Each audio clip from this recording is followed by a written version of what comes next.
Attention, welcome to all my friends, students in NSC Physics class by Dr. Hamid sir. दोस्तों आज 12th physics के आज के इस लेक्चर में हम लोग बहुत ही इंपॉर्टेंट ऑब्जेक्टिव्स और सब्जेक्टिव दोनों पे हम लोग विचार करने जा रहे हैं। कुछ न्यूमेरिकल्स भी दिखाए जाएंगे। दूसरा चैप्टर 12th फिजिक्स का हम लोगों ने शुरू किया था विद्युत क्षेत्र तीव्रता और विद्युत विभव। ये चैप्टर का नाम था ई एंड वी शॉर्टकट में बोलते हैं। जिनका छूटा हुआ है वो पहला लेक्चर, इससे पहले वाला लेक्चर देख सकते हैं। वहां पे विस्तृत रूप से पढ़ाई हुई है कि विद्युत क्षेत्र किसको कहते हैं, विद्युत क्षेत्र तीव्रता किसको कहते हैं, उसके फॉर्मूले सब ड्राइव करके दिखाए गए हैं। आज मैं कुछ इंपॉर्टेंट ऑब्जेक्टिव पे पहले डिस्कस करता हूं। विद्युत क्षेत्र तीव्रता से क्या क्या ऑब्जेक्टिव पूछे जा सकते हैं। एक तो आपको इसका फॉर्मूला पूछा जा सकता है ऑब्जेक्टिव में, विद्युत क्षेत्र तीव्रता का क्या सूत्र होता है। तो बच्चों आपने देखा था विद्युत क्षेत्र तीव्रता को ई से सूचित करते हैं। फॉर्मूला होता है फोर्स बाई चार्ज, बल बटे आवेश, स्थिर विद्युत बल बटे विद्युत आवेश। ई से होता है विद्युत क्षेत्र तीव्रता। अगर डिफिनेशन की बात करें आपको शायद याद होगा, ये होता क्या है, +1 टेस्ट चार्ज पर लगने वाला फोर्स। विद्युत क्षेत्र तीव्रता +1 टेस्ट चार्ज पर लगने वाला बल होता है, फोर्स होता है। इसलिए फॉर्मूला होता है फोर्स बटे चाहे मैं हिंदी में लिखना चाहूँ, एफ से क्या होता है बल। स्थिर विद्युत बल पूरा नाम बोले तो स्थिर विद्युत बल, स्थिर आवेशों के बीच लगा बल, ये एफ है हमारा स्थिर विद्युत बल। शॉर्टकट में सिर्फ बल बोल सकते हो। और क्यू से होता है विद्युत आवेश, विद्युत आवेश। ई का फॉर्मूला हुआ F बाई क्यू। इसको कोना कोनी गुना कीजिए, क्रॉस मल्टीप्लीकेशन जिसको बोलते हैं, F बराबर क्यू। ये वाला ऑब्जेक्टिव देखिएगा, बार बार पूछा गया है कि कोई चार्ज किसी इलेक्ट्रिक फील्ड में रखा गया है, उस पर कितना बल लगेगा। ये बल, ये फॉर्मूला आगे भी बार बार पूछेंगे आपसे। इसका आगे बड़ा काम है न्यूमेरिकल में या ऑब्जेक्टिव में, थ्योरी में भी है बराबर Q इंटू ई। Q निकालना रहेगा तो F बटे ई। अब कोई छोटा सा आवेश हो, बिंदुवत आवेश, मान लीजिए मैं फिगर बना के दिखा रहा हूं, एक छोटा सा आवेश Q हो और उससे r दूरी पर कोई दूसरा बिंदु हो P। यहाँ पे Q आवेश ये बिंदु पर है, छोटा आवेश है, बिंदुवत। बिंदु क्या है, बिंदु तो सबसे छोटा होता है। बिंदु का ना लंबाई होता है, ना चौड़ाई होता है, ना ऊंचाई होता है। तो कोई बिंदुवत आवेश क्यों उसके r दूरी पे कोई बिंदु हो, वहां पे विद्युत तीव्रता निकालनी हो, तो यहाँ पे E का यही फॉर्मूला होता है 1/4 पाई एप्सिलॉन नॉट Q बटे r स्क्वायर। इसको सिद्ध करके पिछले लेक्चर में दिखाया गया है ये फॉर्मूला कहां से आया। इसमें इसका मान याद रखना है, 1/4 पाई एप्सिलॉन नॉट का मान SI सिस्टम में जो है 9 × 10⁻⁹ होता है। CGS में ये 1 हो जाता है, ये पूरा 1 हो जाएगा CGS में पूरे के लिए। ऐसे SI सिस्टम में ही ज्यादा काम करते हैं, वहां पे 9 × 10⁻⁹ डालते। अब सिर्फ दूरी बदले चार्ज फिक्स हो, तब वैसे कंडीशंस में इस पूरे को हम लोग K मान लेंगे, पूरे को K कांस्टेंट, नीचे r² K/r²। अब दो अलग अलग बिंदुओं पे विद्युत तीव्रता का अनुपात निकालने कहा जाए, सिर्फ दूरी बदल रही हो, तो E2/E1 को लिख सकते हो R1/R2। उल्टा है ना, E ऊपर है R नीचे, स्थिति को उल्टा कर दी, E2/E1 R1 ऊपर R2 नीचे। अगर आपसे E1/E2 निकालना रहता, E1/E2, तो उल्टा कीजिए आप इसको भी R2/R1 होल स्क्वायर। बिंदुवत आवेश के लिए E और Q में क्या रिलेशन होगा। देखिए E ऊपर है, Q ऊपर है, तो समानुपाती हो जाएगा। E और R में क्या संबंध है, तो व्युत्क्रमानुपाती है दूरी के। ये तो खास के क्वेश्चन दिखेगा ना, शायद ये कभी छूटा है बोर्ड एग्जाम में।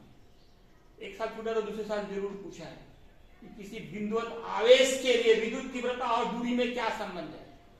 विद्युत तीव्रता और दूरी में क्या संबंध है, E समानुपाती तो नहीं बोलेंगे, व्युत्क्रमानुपाती R²। दूरी के वर्ग के व्युत्क्रमानुपाती होता है, मतलब दूरी बढ़ने से बहुत तेजी से घटता है, घटता ही नहीं बल्कि तेजी से घटता है विद्युत क्षेत्र तीव्रता या विद्युत तीव्रता का मान। अब देखिए आपको एक ऑब्जेक्टिव के लिए ट्रिक बता रहे हैं, नोट क्या है इसको, ट्रिक। न्यूमेरिकल बनाना है ना, तो ट्रिक चाहिए।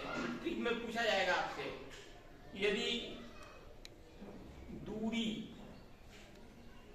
x% से ट्रिक से क्या होता है, काम आसान होता है। यही न्यूमेरिकल बनाना जाओ, ज्योमेट्रिक बता रहे, एक पेज लग जाता है, लड़का परेशान हो जाता है। और यही ट्रिक से काम, तुरंत देखोगे सवाल, तुरंत आंसर मिल जाएगा। कि यदि दूरी x% से बदल जाए, मतलब बढ़ जाए या घट जाए, तब स्थिर विद्युत बल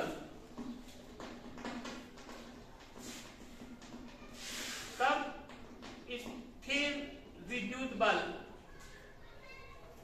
2x% से बदल जाता है, बदल जाएगा। लेकिन ये कंडीशन है कि ये कब लगाना है, जब x का मान लेस देन 10%, 10% से कम हो तभी ये ट्रिक लगाएंगे। इस पे देखिए कैसा सवाल होगा, मैं ऑब्जेक्टिव में सवाल दे रहा हूं। यदि किसी बिंदुवत आवेश से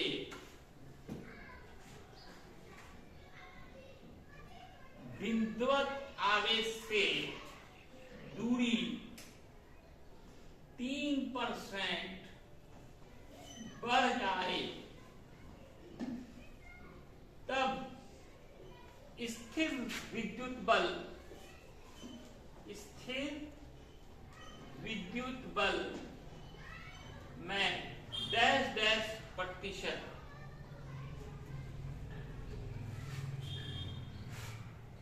या यहां पे क्या है, तब स्थिर विद्युत बल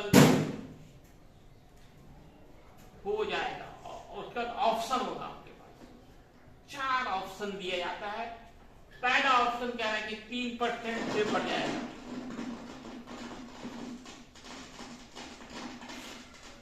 3% से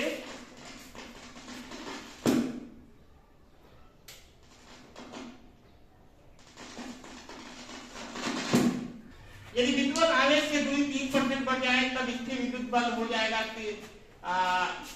3% बढ़ जाएगा।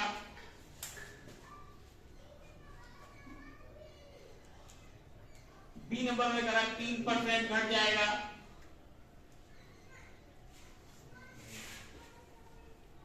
सी नंबर में कह रहा है 6% बढ़ जाएगा।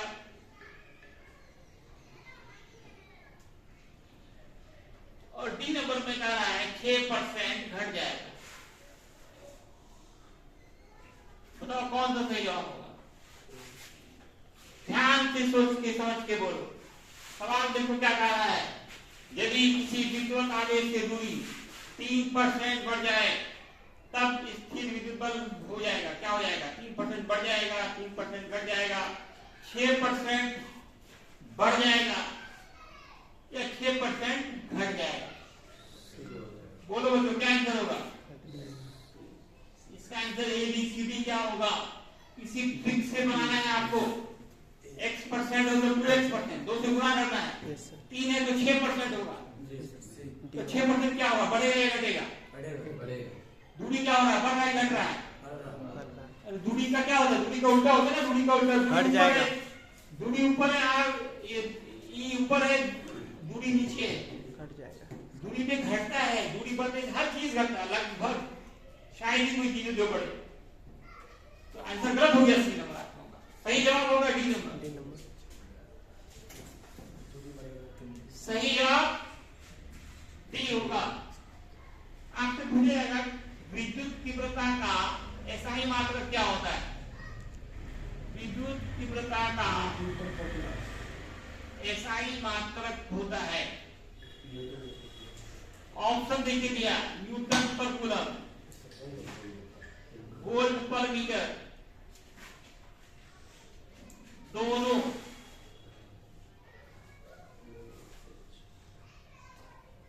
इनमें से कोई नहीं,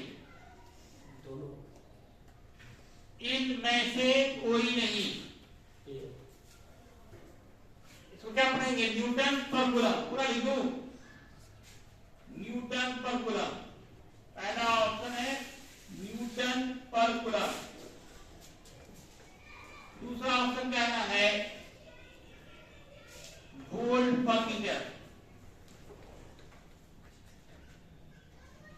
तीसरा कह रहा है कि दोनों हो सकता है, और चौथा कह रहा है इनमें से कोई नहीं। ये ऑप्शन कौन सा होगा बच्चों? कौन सा? सी है ना, दोनों दोनों हो सकता है, मैंने लिखा है आपका, दोनों होते हैं। न्यूटन पर कूलम भी होता है और वोल्ट पर मीटर भी होता है। विद्युत तीव्रता का एसआई मात्रक एक ही में टिक नहीं लगाइए, क्वेश्चन को पूरा पढ़िए, हड़बड़ मत कीजिए। लोग एक को देखता है आंसर लगा देता है। अभी आप जैसे आप लोग बोल रहे थे कुछ लोग, तो न्यूटन पर कूलम भी होता है और वोल्ट पर मीटर भी होता है। क्या ऑप्शन क्या होगा? दोनों। ठीक है दोस्तों, आज इतना ही, लोग मिलते हैं अगले लेक्चर में। धन्यवाद। चैनल को सब्सक्राइब, लाइक, शेयर करना ना भूलें।